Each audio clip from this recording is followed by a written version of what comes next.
To be done with something. क्या होता है इसका मतलब और कब करते हैं इस्तेमाल? आइए सीखते हैं 2 मिनट के अंदर अंदर आपके अपने चैनल ईश्वर हिंदी 1 to 1 पे। चैनल पर नए हैं तो सब्सक्राइब करने के साथ फॉलो करने के साथ ही शुरुआत कीजिएगा। ख़त्म कर लेना या फिर निपटा लेना। जब आप किसी से कोई भी संबंध तोड़ने की बात करते हैं तो उस केस में भी आप डन विथ का इस्तेमाल करते हैं। फॉर एग्जाम्पल, यहाँ पहला स्टेटमेंट कहा जा रहा है, I am done with my homework. मैंने ख़त्म कर लिया है क्या? मेरा गृह कार्य तो खैर कौन ही बोलता है आज के डेट में, लेकिन होमवर्क जो था वो मैंने कंप्लीट कर लिया है, ख़त्म कर लिया है। She is done with the meeting.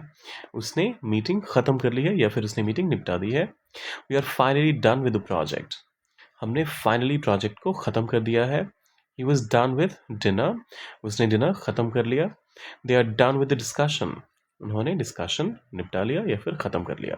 अच्छा, मैं यहाँ संबंध तोड़ने की बात कर रहा था या फिर किसी से एकदम फेडअप हो जाना, बिल्कुल परेशान हो जाना, तो उस केस में भी आप डन विद का इस्तेमाल करते हैं। For example, I am done with this nonsense. आप जब कुछ ऐसा कहते हैं, इस बकवास से मतलब मैं थक चुका हूँ, मैं ऊब चुका हूँ, कहने का मतलब ये हो रहा है। I am done with him. तो आप क्या कहना चाहते हैं? आपने उसे निपटा दिया? बिल्कुल नहीं।